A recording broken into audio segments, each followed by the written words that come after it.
오늘 하나님께서 저에게 허락하여 주시는 말씀은 요한복음 9장 1절 말씀입니다.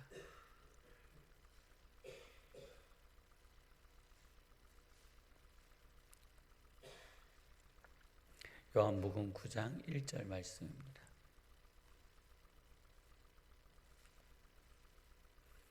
함께 봉독하시겠습니다. 예수께서 길을 가실 때 날때부터 맹인된 사람을 보신지라. 2024년 5월 2일 역대 최고 기온은 2017년 25도였고 역대 최저 기온은 1961년 1도였다고 합니다. 평균 최고 기온은 19도이고 평균 최저 기온은 8도인데 오늘 낮 최고 기온은 26도이고 최저 기온은 10도라고 합니다. 예수님께서 길을 가실 때 태어날 때부터 맹인된 사람을 보셨습니다.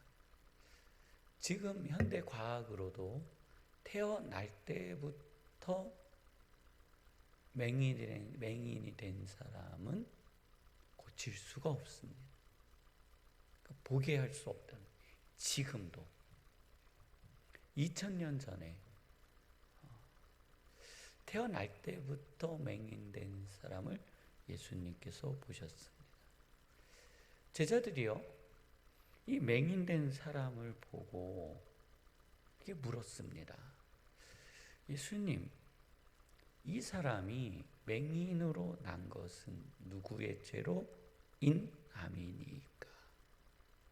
누구의 죄 때문에 이 사람이 이러한 어려움과 고난을 당합니까? 누구의 죄 때문에 나는 이렇게 고난을 당하고 살고 있습니까? 누구의 죄 때문에 우리 대한민국은 이런 꼬라지로 살아가고 있습니까? 누구의 죄 때문에? 누구의 죄 때문에? 누구의 죄 때문에? 우리들이 하는 말이죠. 제자들의 물음이 아니라 우리들의 스스로, 우리의 스스로 우리에게 하는 말입니다.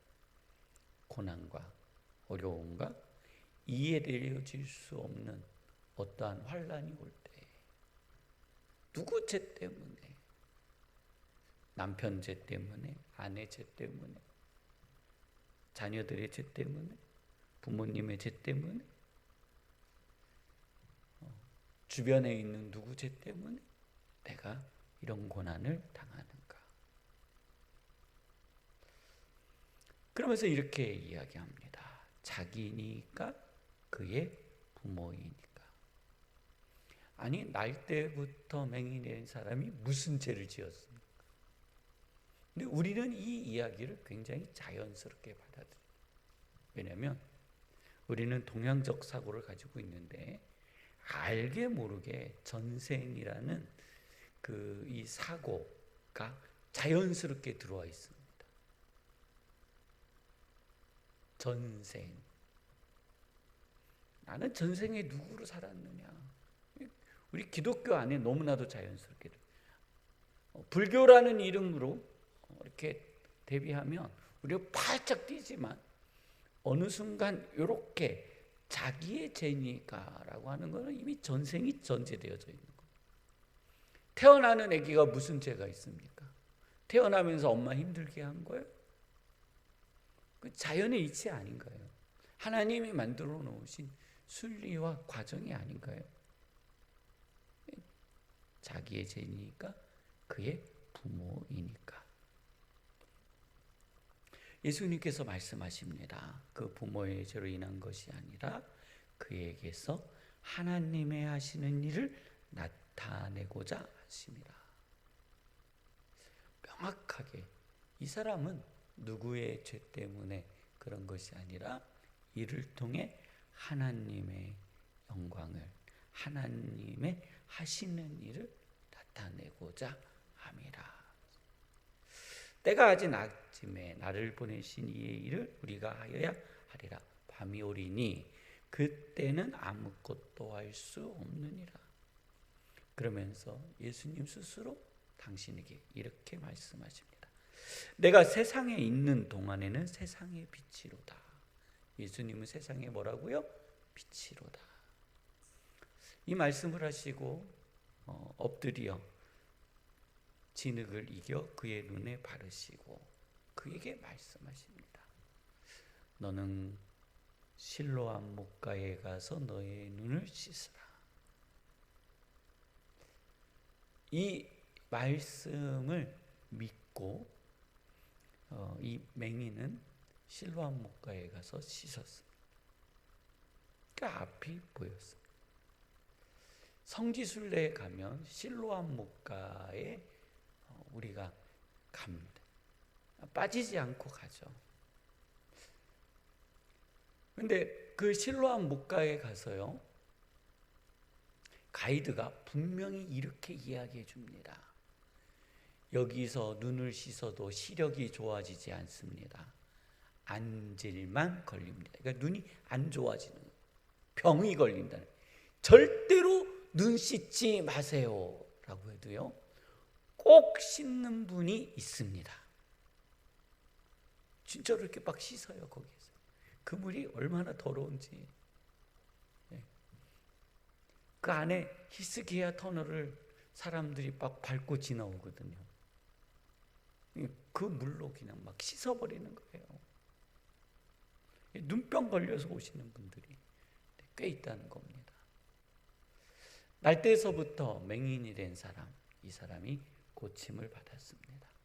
축하해 줘야 될까요? 상황을 물어야 될까요? 성도님들은 날때부터 맹인이 된 사람이 앞을 보게 되었을 때 그를 축하해 주어야 될까요? 상황을 물어야 할까요? 날때부터 맹인이 된 사람이 앞을 보고 있습니다. 너는 왜 안식일날 씻고 다니냐라고 이야기해야 될까요? 축하해 주어야 할까요? 근데 우리는 그렇지 않습니다.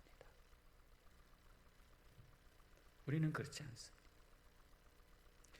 우리 자본주의 사회라는 건요, 경쟁 사회입니다.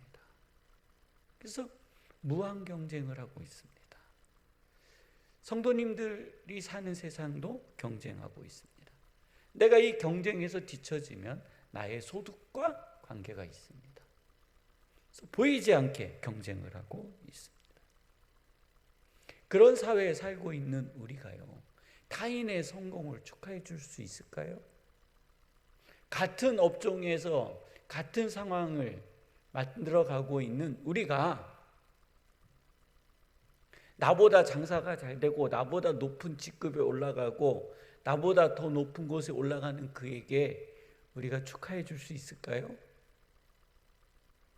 네, 앞에서 축하는 하지만 뒤로 돌아서는 그래 뭐가 있어 축하하는 마음이 없습니다. 어떤 동호회, 어떤 장비를 가지고 있는 동호회, 뭔가 결과를 만들어내야 되는 동호회도 마찬가지입니다. 나보다 더 좋은 장비를 가지고 있어서 저 사람이 더 좋은 결과를 가져냈어. 나보다 운이 좋았어. 바람을 잘 탔어. 기운이 좋았어. 코스가 좋았어. 그를 축하해 주기보다는 어떻게 해서든지 그를 깎아내리려고 하는 우리의 모습. 저는 이 모습으로부터 우리 성도님들께서 자유하여 지시기를 주님의 이름으로 축원합니다. 요한복음 9장은요, 이 맹인의 고침과 이 맹인의 생애의 문제가 해결되어졌음에도 불구하고 이 맹인을 축하하고 격려하고 그의 인생 안에 펼쳐질 새로운 일들에 대하여 함께 기뻐하는 모습이 아니라 그를 공격하고 그를 아프게 하고 심지어는 그의 부모까지 불러다가 공격하는 모습을 보게 되는 겁니다. 오늘 우리 성도님들 어렵습니다. 사실은 쉬운 게 아닙니다.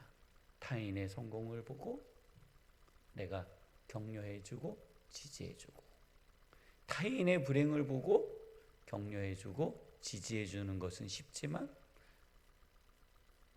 타인의 성공을 보고 축하해주고 격려해주고 지지해주는 것, 저 심령 깊은 곳에서 올라오는 그 축하와 격려가 우리 성도님들 안에 있기를 축원합니다. 이것이 복입니다. 오늘 함께 기도하실 때 하나님, 내 안에 영적인 풍요를 허락하시사, 영적인 풍요를 허락하시사, 나와 함께하는 이들에게 축하와 격려와 복을 해주는 거룩한 성도 되게 하여 주옵소서 하는 기도가 있기를 원합니다. 가정을 위해서, 일터를 위해서, 성도님들의 삶을 위해서 함께 기도하시다가 주기도문으로 마치시고 자유롭게 돌아가도록 하시겠습니다.